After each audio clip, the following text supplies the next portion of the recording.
깨닫는 은혜를 허락해 주시옵소서. 예수님 이름으로 기도합니다. 아멘. 앞단락에서 주님은 신부된 성도에게 자신을 따라오는 길을 알려주었습니다. 주님을 따라가는 길의 시작은 레바논에서부터 주님과 함께 가는 길이라고 합니다. 레바논의 기슭이 술람미 여인의 고향인 것을 생각을 하면은 성도가 주님을 따르고 주님의 일을 하려고 하는 것은 본토 친척 아비집을 떠나는 것입니다. 나온바 본향을 생각하지 않는 것이 레바논에서부터 나와 함께하고 레바논에서부터 나와 함께 가자고 하는 주님의 사랑의 권면입니다. 신약적인 표현으로 하자면 배와 그물을 버리는 것입니다.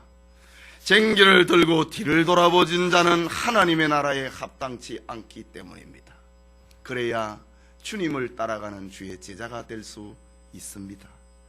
성도가 가야 할 사명의 길은 순전하고 진실한 믿음을 상징하는 아마나를 지나는 길입니다.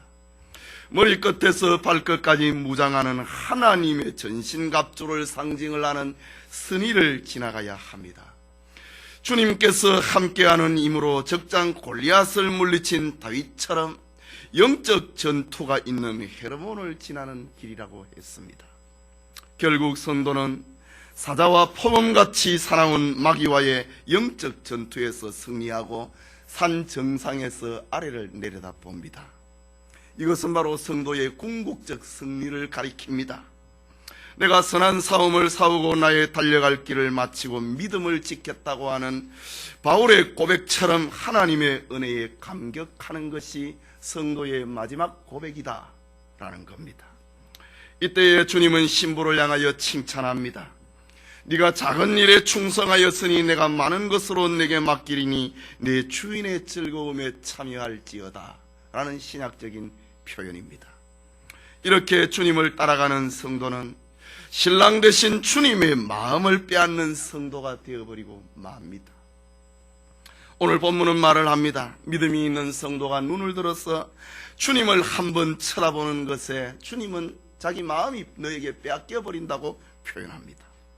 어떤 역경과 시련이 있어도 약한 성도들을 주님에게로 연결하는 구슬꿰미로 단장한 목을 가진 성도에게 주님은 자기 마음이 빼앗긴다고 합니다.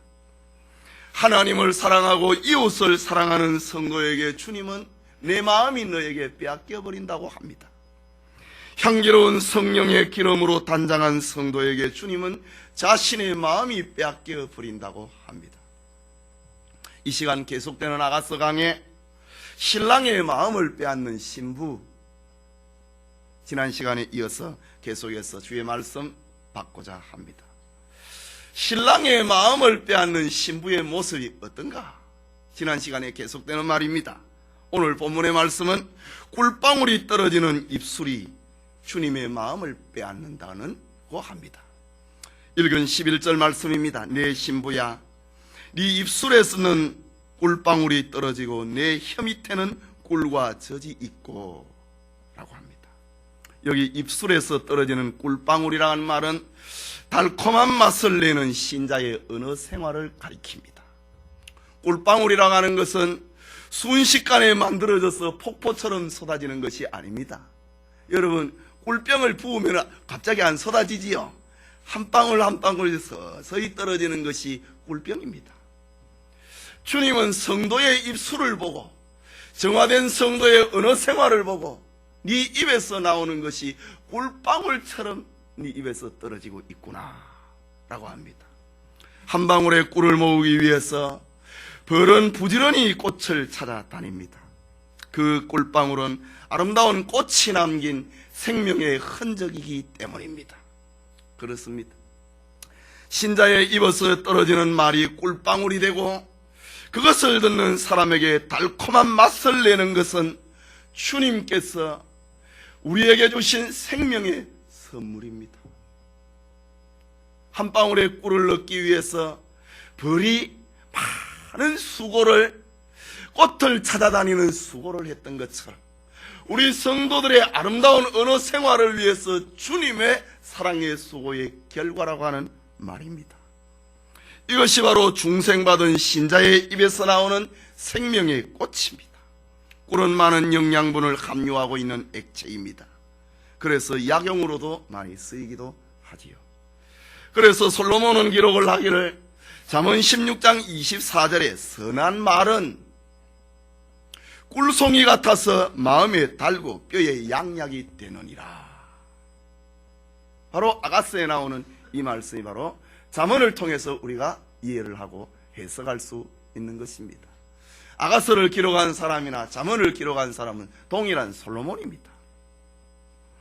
내 신부야 내 입술에서는 꿀방울이 떨어지고 내 혀 밑에는 꿀과 젖이 있다 라고 했는데, 솔로몬은 잠언에서 선한 말은 꿀송이 같아서 마음에 달고 뼈에 양약이 되느니라, 언어 생활을 두고 하는 말입니다. 그러나 악인의 입술에는 처음에는 달짝한 것 같지만은 나중에 쓰다고 합니다. 잠언 5장 3절과 4절에 대저 음녀의 입술은 꿀을 떨어뜨리며 그 입은 기름보다 미끄러우나 나중은 쑥같이 쓰고 두 날 가진 칼같이 날카롭다. 면도칼이 양면에 날카로운 칼이지 않습니까? 음녀의 입술은, 악인의 입은 이렇게 날카롭다.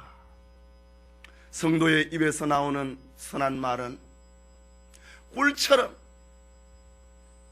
향기를 나타내고 맛을 내지만은, 악인의 입에서 나오는 것은 처음에는 달짝한 것 같아도 나중에는 양날이 서 있는 면도칼과 같다 라고 표현을 합니다.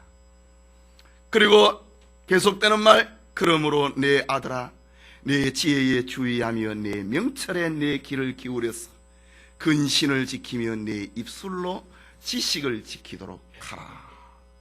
내 아들아 내 지혜에 주의하며, 잠언에 나타난 지혜는 예수님 자신을 가리키지요. 잠언에 나타난 지혜는 예수님의 말씀을 가리킵니다. 내 아들아 내 지혜에 주의하며 내 명철에 내 귀를 기울이며 근신을 지키며 내 입술로 지식을 지키도록 하라. 성도의 언어 생활을 두고 하는 말입니다. 계속해서 네 혀 밑에는 꿀과 젖이 있다고 합니다. 혀 밑에는 의학적으로 침샘이 있는 것이지요. 침샘에서 침이 분비됨으로 말미암아 입안에 윤기가 돌게 합니다. 입안이 마르지 않게 만듭니다. 우리 침샘에서 침이 나오지 않으면 우리의 입은 엉망이 되어버리고 합니다. 음식물을 씹는 데 있어서 윤활유의 역할을 하는 것이 침샘입니다. 이와 마찬가지로 입에서 나오는 말은 그 원천이 되는 마음의 샘에서 흘러나오는 것을 말합니다. 그렇다면 혀 밑에 꿀과 젖이라고 하는 말은 앞에서 말하고 있는 신부의 입에서 나오는 꿀방울 같은 언어 생활의 근원을 두고 하는 말입니다. 침샘에서 꿀과 젖이 나와서 입술을 통하여서 아름다운 언어 생활이 나타나는 것처럼, 성도의 심령 속에서 나와서 아름다운 언어 생활을 바라는 것, 심령 속에 있는 것, 하나님의 말씀이, 그리스도의 사랑이 성도들의 입술로 하여금 아름다운 말을 만들게 된다라는 말입니다.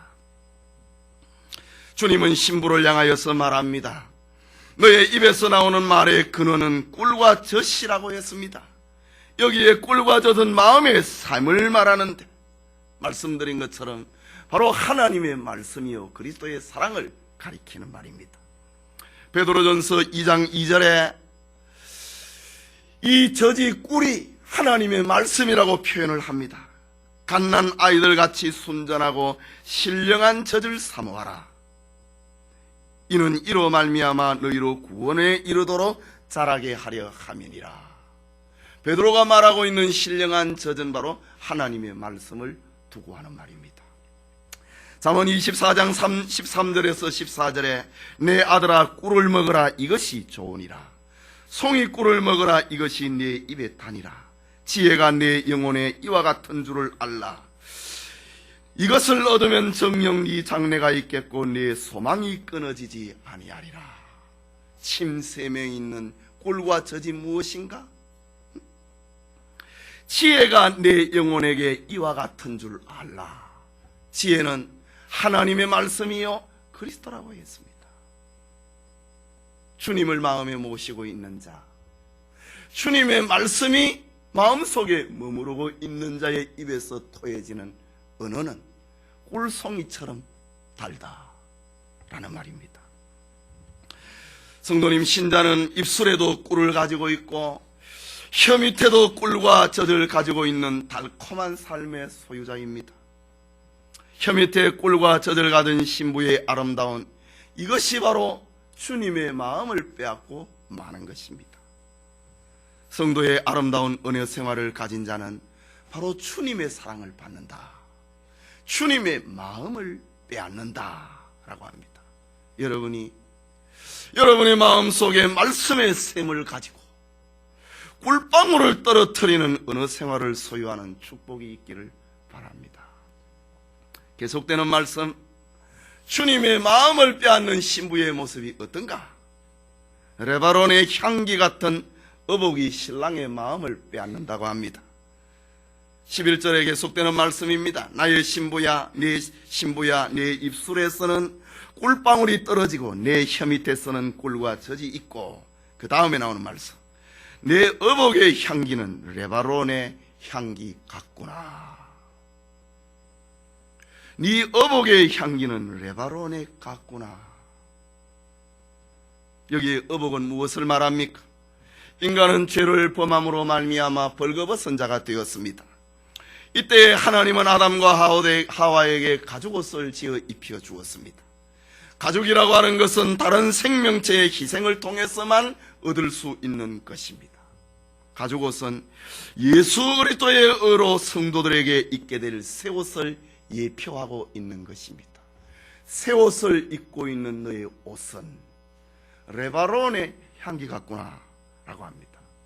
그렇다면 성도의 새 옷이 무엇인가? 주님의 마음을 빼앗아가 버리는 성도가 입고 있는 옷이 무엇인가?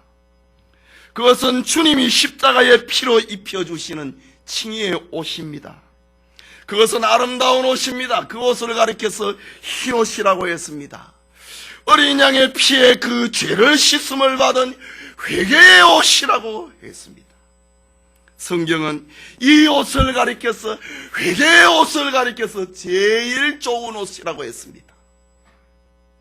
집을 떠난 탕자가 아버지에게 회개하는 마음으로 돌아왔을 때 아버지는 아들에게 제일 좋은 옷을 갖다 입혀라.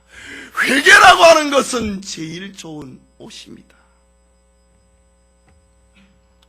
이 옷을 입은 사람은 새로운 삶을 살게 됩니다. 그것을 가리켜서 요한계시록에서는 빛나고 깨끗한 세마포 옷이라고 했습니다. 사도 요한은 이 옷을 가리켜서 성도들의 옳은 행실이라고 했습니다. 성도에게 무엇이 진정 마음을, 주님의 마음을 빼앗는 아름다운 옷인가? 여러분이 아름다운 옷을 입고 있는데 정말 주님의 마음을 빼앗을 수 있는 옷이 무엇인가? 라는 겁니다. 여러분의 어떤 옷이 주님의 마음을 빼앗는 향기로운 옷인가? 그것은 주님의 피로 구속받은 칭의의 옷입니다. 회개의 옷입니다. 옳은 행실 곧 사명의 옷입니다. 이 옷을 입고 있는 자, 이것은 레바논의 향기처럼 그윽하다 라고 주님은 자기 신부 술람미를 향하여서 이런 말을 하고 있습니다. 여기 레바논의 향기는 구체적으로 레바논 산에 있는 백향목의 향기를 가리킵니다. 우리는 호세아 선자의 글에서 이것을 알 수 있습니다. 호세아 14장 6절에 보면은 그 가지는 퍼지며 그 아름다움은 감람나무 같고 그 향기는 레바논의 백향목 같으니 라고 했습니다.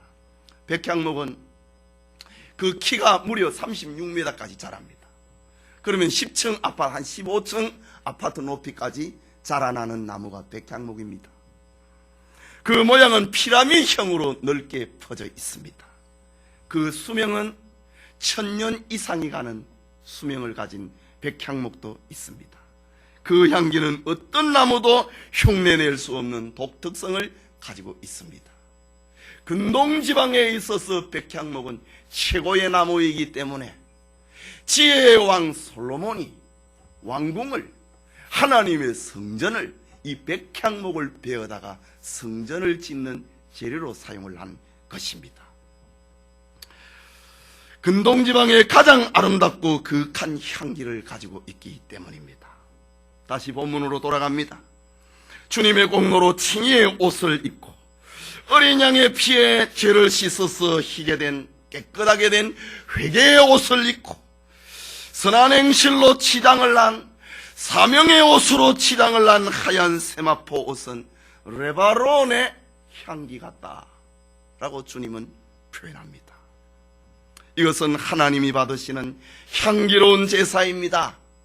성도가 이런 옷을 입고 있다, 사명의 옷을 입고 있다, 회개의 옷을 입고 있다, 주님의 은혜로 내가 하나님의 자녀가 되었다, 이 옷을 입고 있는 사람은 아름다운 향기를 바라는 옷과 같다 라고 했습니다.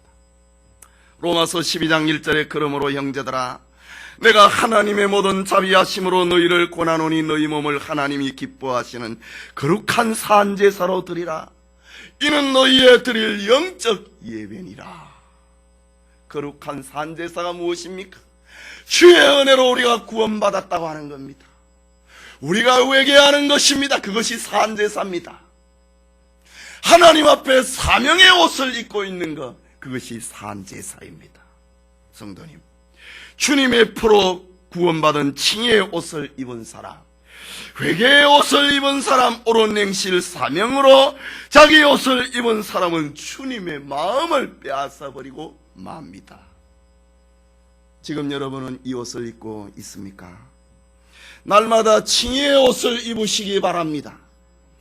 하나님이 날마다 여러분을 보실 때 너 죄가 용서받았다고 하는, 너는 어렵게 되었다고 하는, 너는 하나님의 자녀가 되었다고 하는 이 옷을 입으시기를 바랍니다. 날마다 회개의 옷을 갈아입으시기를 바랍니다. 날마다 사명의 옷으로 여러분을 단장하시기를 바랍니다. 이런 성도는 주님의 사랑을 받는 사람이요 주님의 마음을 빼앗는 행복한 성도다 라고 아가서 저자는 이렇게 우리에게 시적으로 들려주고 있습니다. 계속되는 말입니다. 오늘 15절까지 다 강해할 수가 없습니다. 주님의 마음을 빼앗는 신부가 어떤 모습인가? 잠근 동상 같은 신부의 모습이 신랑의 마음을 빼앗는다 라고 합니다. 12절 말씀이지요. 나의 누이 나의 신부는 잠근 동산이요 라고 했습니다. 여기 동산이라고 하는 말은 에덴 동산처럼 각종 나무와 아름다운 열매가 가득한 곳을 의미합니다. 그런데 오늘 성경에 보면 잠근 동산이다, 뭐 물속에 잠가놨다 이런 표현이 아닙니다. 잠가놨다 이 말입니다. 아무나 왕래하지 못하고 꼭 관계되는 사람만, 관계자만이 출입을 할 수 있는 동산이다 라는 말이에요. 어떤 큰 건물에 보면은 아주 중요한 공간에는 관계자 외 출입 금지 이래 써놨잖아요. 주님이 우리 성도들을 향하여 하는 말, 잠근 동산이다, 관계자 외에 출입하지 마라, 이렇게 표현을 합니다. 우리 성도들의 마음은 잠근 동산이다. 일반적으로 동산은 누구나 출입을 할 수 있는 공개된 곳입니다. 남산을, 관악산을, 북한산을 우리는 공개된 자리입니다. 아무나 갑니다. 그러나 잠근 동산, 이것은 비원을 가리킵니다. 저 종로 사가에 보면은 비원이 있지 않습니까? 왕들의 놀이터 동산, 그 비원입니다. 우리 성도들의 마음은 주님이 볼 때 비원이다 이거지. 아무나 출입 못한다 이거지. 저 종로 사가에 있는 비원은 왕만 출입을 하는 것처럼, 왕의 놀이터인 것처럼 성도들의 마음은 잠근 동산이다, 왕의 놀이터다 라는 말입니다. 왕이 누구입니까? 예수 그리스도 한 분입니다. 여러분의 마음은 예수 그리스도만이 출입을 하고 예수 그리스도만이 여러분의 마음을 정복을 할 수 있는 왕의 놀이터다. 얼마나 멋진 표현입니까? 솔로몬은 술람미 여인을 가리켜서 잠근 동산이다, 내만이 네 마음에 들어갈 수 있다 라고 표현을 하고 있습니다. 말하자면 주님의 마음을 빼앗는 신자의 마음은 잠겨져 있는 잠근 동산이어야 된다는 말입니다. 자빈이 출입을 못하게 해야 된다는 말입니다. 이것은 성도의 마음을 두고 하는 말입니다. 신자의 마음은 보통 동산처럼 공개되어 자빈이 출입한다면 참으로 부끄러운 동산이 되고 맙니다. 동산은 소와 말이, 가축이, 각종 조류들이 왕래를 할 수 있습니다. 그러나 특별히 배양하는 과원과 화원은 잠근 동산입니다. 울타리를 두르고 문을 닫고 빗장을 채우고 아무 사람이나 말과 소나 개들이 침범을 할 수 없도록 만듭니다. 이런 경우를 가리켜서 잠근 동산이다 라고 하지요. 시골에 가면은 과수원이 많습니다. 그 가에는 전부 가시 울타리를 탁 쳐놓습니다. 그러나 출입구가 딱 있어, 딱 잠궈 놓습니다. 성도들의 마음은 바로 이렇다 이거지. 잠근 동산이다. 중생받은 예수 그리스도의 신부된 성도들의 마음은 확실히 잠근 동산입니다. 그것은 특별한 과원입니다. 아무에게나 누구나게 열려있지 않는 특별한 비원이라고 하는 말입니다. 말하자면 신자의 마음은 세상 문화에 개방해서는 안 된다는 말입니다. 시대의 유행에 개방을 해서는 안 된다고 하는 말입니다. 사탄의 유혹 앞에 절대로 개방해서는 안 되는 잠근 동산이라고 하는 말입니다. 오늘의 성도, 오늘의 교회는 바로 이런 성격을 가지고 있는 것입니다. 이것을 어떻게 또 비유적으로 표현할 수 있겠습니까?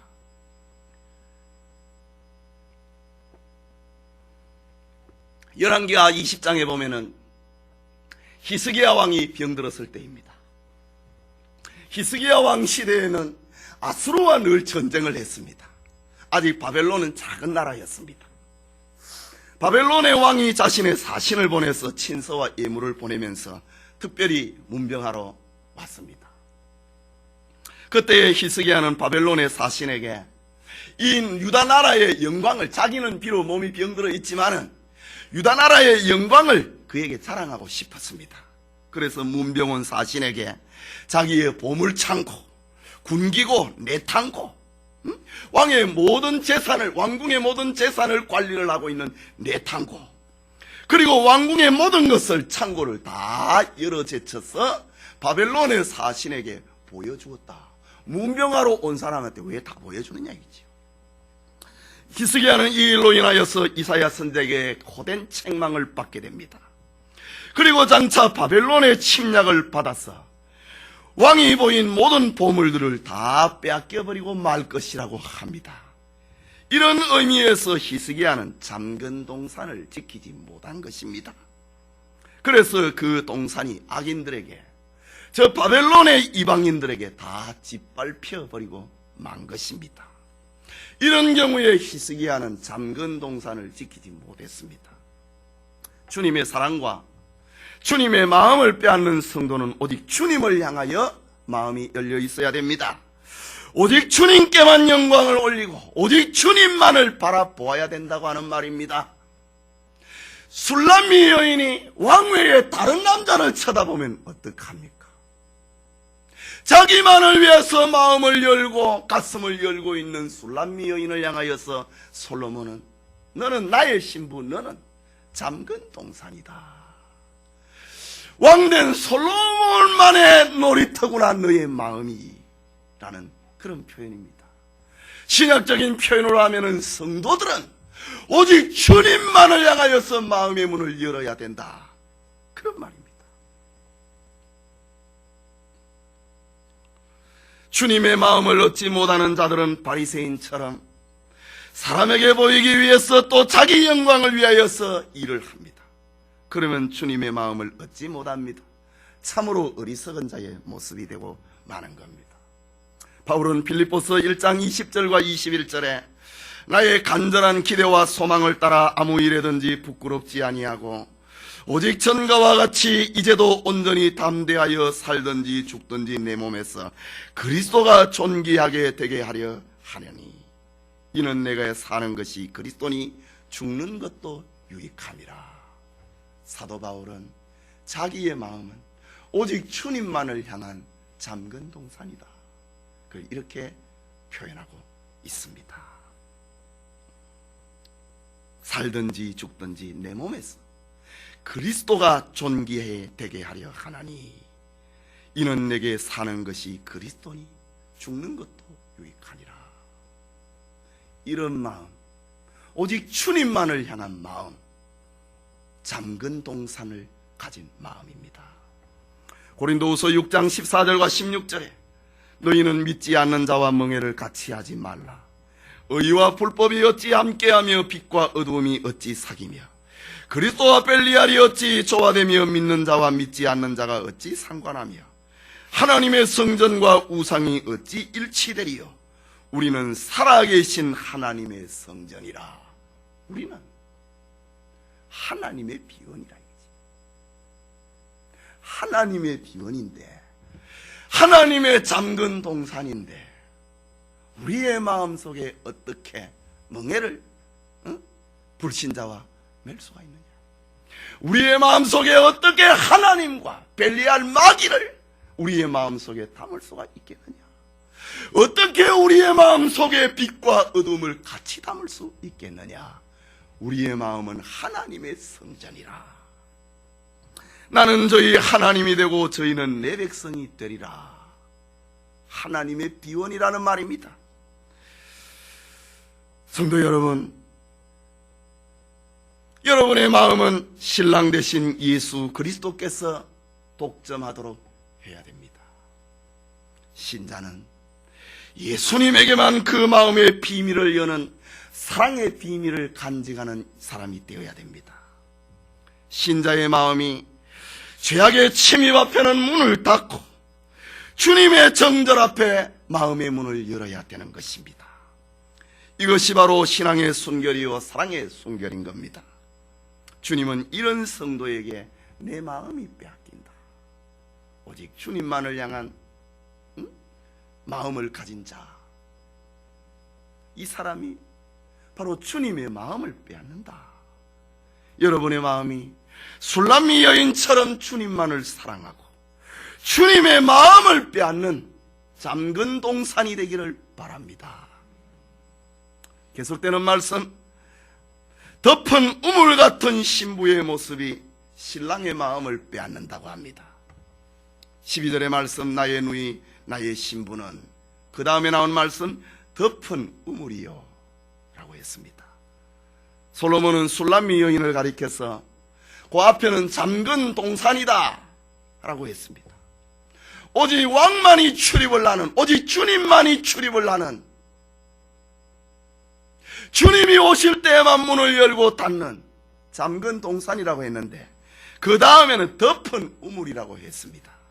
여기 덮은 우물이라고 하는 말은 근동지역에 있어서 온갖 바람과 먼지와 부정에서 물을 깨끗하게 보존하기 위해서 우물을 덮어놓는 상태를 말합니다. 성도의 마음이 세상의 온갖 부정에서, 온갖 오염에서, 온갖 세속에 물들지 않기 위해서 덮어놨다. 여러분의 마음이 그렇다 이 말입니다. 고대의 목동들은 양들을 위하여서 큰 돌로 우물을 덮어두었습니다. 창세기 26장에 보면은 이삭이 그 아래서 이런 모습을 경험을 합니다. 덮은 우물, 큰 돌로 덮어놓습니다. 야곱이 창세기 29장에 보면 야곱이 저 바단 아람에서 덮은 우물을 경험을 합니다. 모세가 저 미디안 광야에서 덮은 우물을 경험을 합니다. 뿐만 아니라 옛날의 황제나 귀족들은 자신의 식수로 사용하는 우물을 항상 자물쇠로 채워 놓았습니다. 우리나라에도 서울 비원에 가면은 잠근 덮은 우물이 있고, 저 충남 아산의 현충사에도 가면은 덮은 우물이 있습니다. 대신들의 집에는 우물이 아무나 마시지 못하도록 덮어 잠가 놓는다 이거죠. 그 독약을 풀어놓으면 어쩝니까? 왕이 마시는 우물에 독을 풀면 어떡합니까? 그래서 잠가 놓습니다. 고대 근동 지역에서는 큰 돌을 가지고 덮어버립니다. 이처럼 신자의 마음은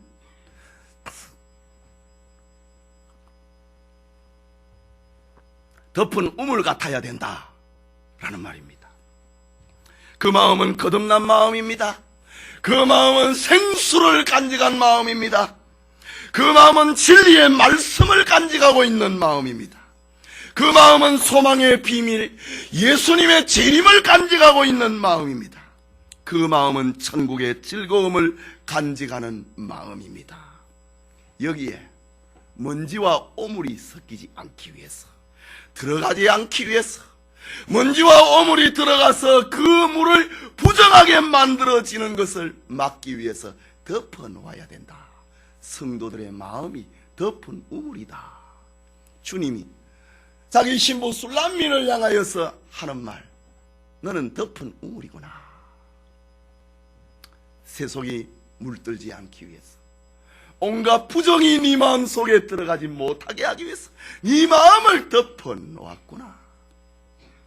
그러므로 성도는 이 덮은 우물이 얼마나 소중한 것인가를 알아야 됩니다. 그 우물의 사용처를 알아야 됩니다. 주님이 마시는 물입니다. 주님만을 위해서 따로 예비되고 사용되는 우물이기 때문에 덮어놓아야 된다. 그것은 정결히 보호되고 관리되어야 하는 우물입니다. 흙탕물이 섞이지 않도록 조심해야 됩니다. 자빈들이 함부로 열거나 돌질을 하거나 부정한 물건을 넣지 못하도록 덮어놓아야 된다. 성도의 마음입니다. 술람미 여인은 바로 솔로몬의 마음을 빼앗았는데, 솔로몬의 마음을 빼앗는 이유가 무엇인가? 자기 마음속에 있는 이 생수의 우물은 오직 주님만을 위한 것이기 때문에 다른 자빈들이 출입을 하거나 물을 장난하지 못하도록 덮어놓은 우물이다. 세속이 여러분의 마음을 더럽히지 못하도록, 세상의 유행이, 세상의 풍조가, 세상의 문화가 여러분을 더럽히지 못하도록 덮어놓아야 된다. 이런 덮어놓은 우물을 가진 사람, 덮어놓은 생수를 가진 사람, 이 사람이 바로 주님의 마음을 빼앗는 신부다 라고 말합니다. 성도들은 온갖 바람과 먼지와 부정에서 물을 깨끗하게 보존하여서 오직 주님만을 위한 봉한 우물이어야 함을 알려주고 있습니다. 오늘 한 가지만 더 보겠습니다. 주님의 마음을 빼앗는 신부 무엇인가? 봉한 샘 같은 신부의 모습이 신랑의 마음을 빼앗는다 라고 합니다. 12절입니다. 오늘 12절까지만 강의하겠습니다. 나의 누이 나의 신부는 마지막에 봉한 샘이로구나. 여기 봉한 샘이라고 하는 말은 콸콸 솟는 물이 넘치지 못하도록, 낭비되지 못하도록 막아놓는 것을 말합니다. 여러분 집에 수도꼭지가 있지요. 그걸 다 열어놓지 않지 않습니까? 잠가 놓습니다. 농촌에서 지하수를 팠을 때에 거기서 물이 솟아오릅니다. 이 물이 낭비되지 못하도록 막아놓습니다. 어떤 이들은 땅을 파는데 온천물이 솟아오릅니다. 이 귀한 온천물이 함부로 낭비되지 못하도록 꽁꽁 묶어 막아놓습니다. 봉한샘입니다. 그뿐만 아니라 이 봉한샘이라고 하는 말은 감추어 놓은 샘이다 라는 말입니다. 유다 히스기야 왕 때의 일입니다. 아수르 왕이 디르단과 랍사리스와 랍사게를 보내어서 예루살렘을 포위한 때가 있었습니다. 이때 유다는 예루살렘 성문을 굳게 걸어 닫았습니다. 그러자 예루살렘 성내의 백성들이 가지고 있는 물이 다 동이 났습니다. 식순환으로 고통을 겪게 되었습니다. 이때 히스기야는 최후 수단으로 성 밖에 있는 감람산 아래에서 솟는 샘물을 예루살렘으로 끌어오기 위하여서 지하에 굴을 팝니다. 그리고 그 물을 끌어다가 예루살렘에 있는 실로암에 유입하려 하여서 물을 끌어와서 예루살렘 시민으로 하여금 먹게 만들고 그것을 먹고 적군과 싸우게 만들었습니다. 열왕기하 18장에 보면 나오는 말입니다. 이런 셈을 가리켜서 비밀스러운 셈, 적들은 모르는 셈, 적들은 포위만 하고 있으면은 예루살렘은 물이 없어서 죽는다 라고 하고 있지만은, 그러나 예루살렘은 지하에 굴을 파서 물을 끓이고 왔습니다. 그리고 그 물을 고이고이 간직을 하면서 잠가놓고 먹고 마십니다. 이런 셈을 가리켜서 봉안셈이다, 은밀한 셈이다 라고 합니다. 확실히 신자의 마음은 봉안셈입니다. 바울은 골로새서 3장 3절에 이는 너희가 죽었고 너희 생명이 그리스도와 함께 하나님 안에 감추어 있음이라. 우리 생명이 주님과 함께 하나님 안에 감추어져 있다. 봉안셈이다. 이런 생수를 가지고 있다. 성도의 마음입니다. 하나님의 안에 감추어져 있는 중생받은 성도의 생명, 그것은 틀림없이 봉안셈입니다. 신자의 마음속에는 예수님의 생명이 있습니다. 예수님의 생명과 하나님의 신비가, 예수님의 생명과 하나 되는 신비가 성도들의 마음속에는 있습니다. 이 비밀은 큰 것입니다. 이것이 바로 과연 봉안셈, 비밀스러운 셈인 것입니다. 그래서 이런 풍요로운 셈을 가진 사람은 우리 찬송가 466장처럼 이런 찬송을 고백을 할 수 있습니다. 우리 찬송 한 장 부르고 말씀을 정리합시다. 466장입니다. 셈, 봉안셈, 비밀스러운 셈, 세상이 모르는 셈, 오직 주님이 우리에게 주신 셈, 이 셈을 가진 자가 부르는 노래입니다. 466장입니다.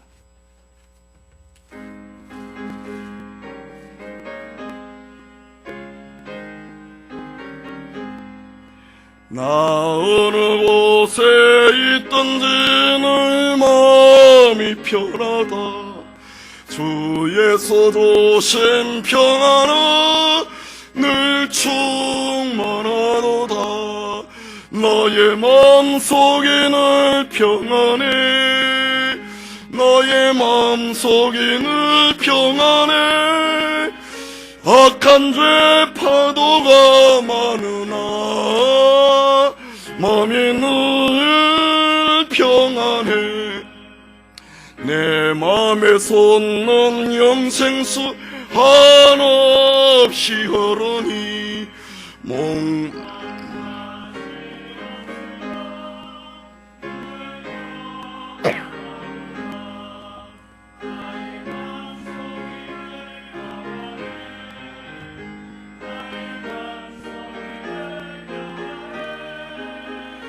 악한 죄 파도가 많으나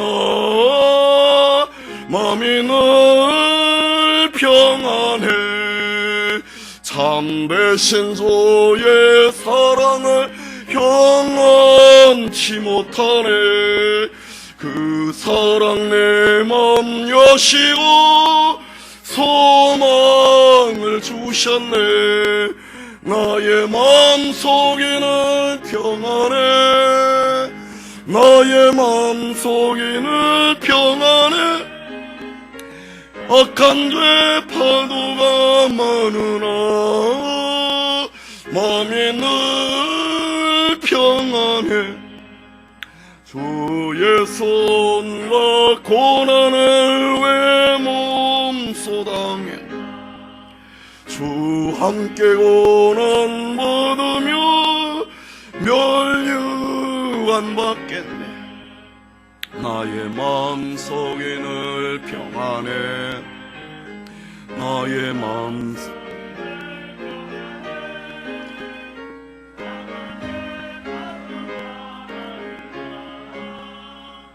마음이 늘 평안해.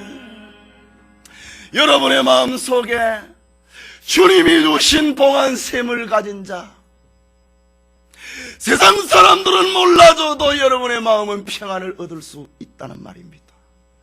내 마음속에 솟는 영생수 한없이 흐르니 목마른 답시 없으며 늘 평안하도다. 나의 마음속이 늘 평안해. 나의 마음속이 늘 평안해. 악한 죄의 파도가 많으나 마음이 늘 평안해. 주님이 주시는 봉한 샘을 가진 자만이 얻는 축복입니다. 주님이 주신 봉한 샘, 비밀스러운 샘을 가진 자만이 누리는 축복이다. 여러분의 마음속에 오직 주님이 주시는 봉한 샘을 가지고 있습니까? 그러면은 환난을 당하나 담대하라 이지요. 이길 수 있다 이지요. 주님이 주신 샘을 가진 자는 어떤 환난을 만나도 악한 죄가 파도가 몰아쳐도 마음이 늘 평안하다. 봉한 샘을 가진 자입니다. 히스기야 왕은 이 샘을 가지고 있었기에 저 아수르와의 전투에서 이길 수 있었던 것입니다.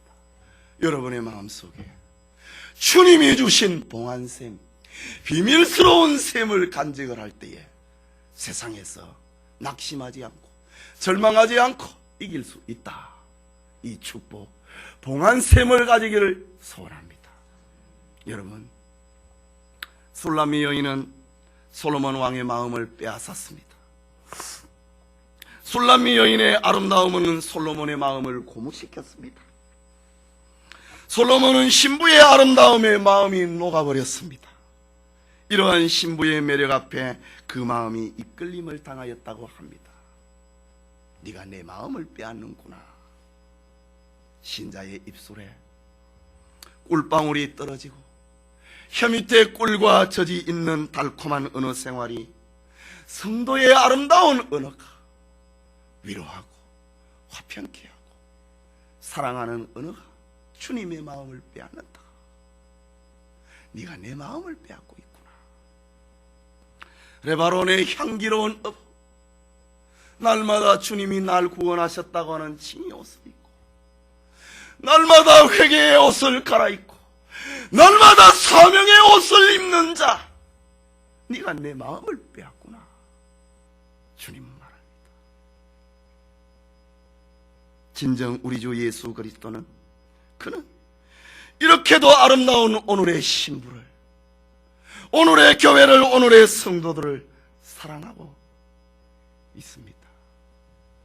주님이 여러분을 사랑하고 있습니다. 그 주님께서 성도를 가리켜서 하는 말, 너는 잠근 동산이구나.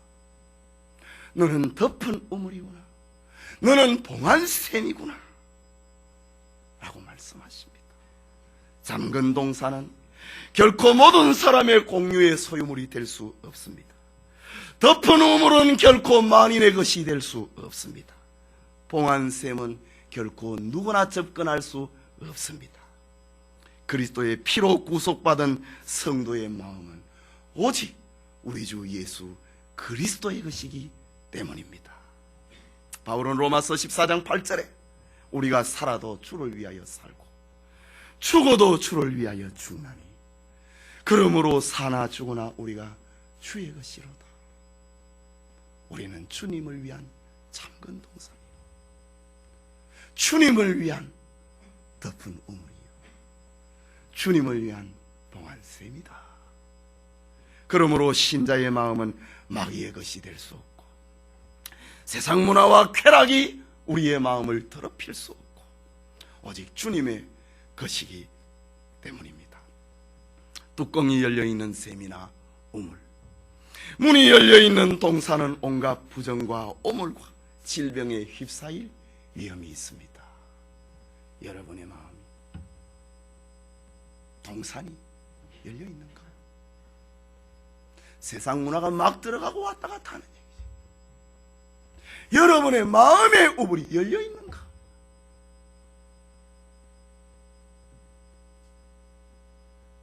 여러분의 마음의 샘이 봉해져 있지 못하고 그냥 열려있는가? 모세는 민수기 19장 15절에 아주 의미심장한 말을 남기고 있습니다. 무릇 뚜껑을 열어놓고 덮지 아니한 그릇도 부정하니. 뚜껑을 열어놓고 덮지 않는 그릇은 부정하다 라고 합니다. 이거 지금 어떤 배경 속에서 하는 말인가? 죽은 자에 대한 이야기를 하면서 시체를 가까이 하는 사람 부정하다 라는 말을 하면서 하는 말입니다. 시체 옆에 뚜껑을 열어놓고 닫지 않은 그릇도 다 부정하다, 다 깨버리라 이 말입니다. 사망은 시체들로, 세상은 시체들로, 사망으로 가득 차 있습니다. 여러분의 마음이 뚜껑을 열어놓고 닫지 아니하면 다 부정하다 이 말입니다. 모세는 그렇게 표현했습니다. 사망의 독소가 있는 세상에서 마음의 뚜껑을 열어놓으면 부정하고 죽음에 이르게 되고야 만다는 말입니다. 신자는 오직 예수님만의 것이라는 말입니다. 신자는 오직 생명 되신 주님만의 것이라는 말입니다. 교회는 오직 예수님만의 것입니다. 예수님만의 독점물, 그것이 바로 교회의 여러분의 마음입니다. 이것이 진정 신부된 성도의 행복입니다. 이것이 진정 성도의 영예입니다. 자랑입니다. 선물입니다. 이런 지경에 사는 신자는 정말 사는 맛을 느끼게 되는 겁니다. 그러므로 우리는 주님이 오실 때에 우리의 마음의 동산을 열어야 됩니다. 그러나 마귀의 유혹이 올 때는 과감하게 닫아야 됩니다. 진리를 배울 때는 마음의 문을 열고, 진리가 빼앗기려고 할 때는 닫아야 됩니다. 회개할 때는 마음의 문을 열고, 유혹을 할 때는 닫아야 됩니다. 신앙할 때는 열고, 불신앙할 때는 우리의 마음의 문을 닫아야 됩니다. 형제를 용서할 때는 우리의 마음의 문을 활짝 열고, 자기를 지켜야 될 때는 닫아야 됩니다. 이단일 때는 마음의 문을 닫고, 진리일 때는 활짝 열어야 됩니다. 다윗은 시편 1편 1절에서 3절에 복 있는 사람은 악인의 꾀를 좇지 아니하며 죄인의 길에 서지 아니하며 오만한 자의 자리에 앉지 아니하고 오직 여호와의 율법을 즐거워하여 그 율법을 주야로 묵상하는 자로다. 저는 시냇가에 심은 나무가 시절을 쫓아 화씨를 맺으며 그 잎사귀가 마르지 아니함 같으니 그 행사가 다 형통하리로다 라고 했습니다. 우리의 마음이 이런 마음으로 충만해야 됩니다. 여러분의 입술에는 꿀방울이 떨어지는 어느 생활, 혀 밑에는 꿀과 젖이 있는 하나님의 말씀이 있는 성도들, 어복의 향기는 레바논의 향기와 같고, 예수님을 위한, 예수님만을 위한 마음, 잠근 동산, 덮은 우물, 봉안샘을 간직하기를 바랍니다. 이것이 신자의 마음이다. 이것이 예수님의 신부된 성도의 마음이다. 세상에서 예수님의 마음을 빼앗을 자, 예수님의 사랑을 받을 자 누구이겠는가? 바로 이런 마음을 간직한 사람, 이런 사람이 복된 자요 영광을 누릴 자인 것입니다. 이 축복이 모두와 함께 하시기를 소원합니다.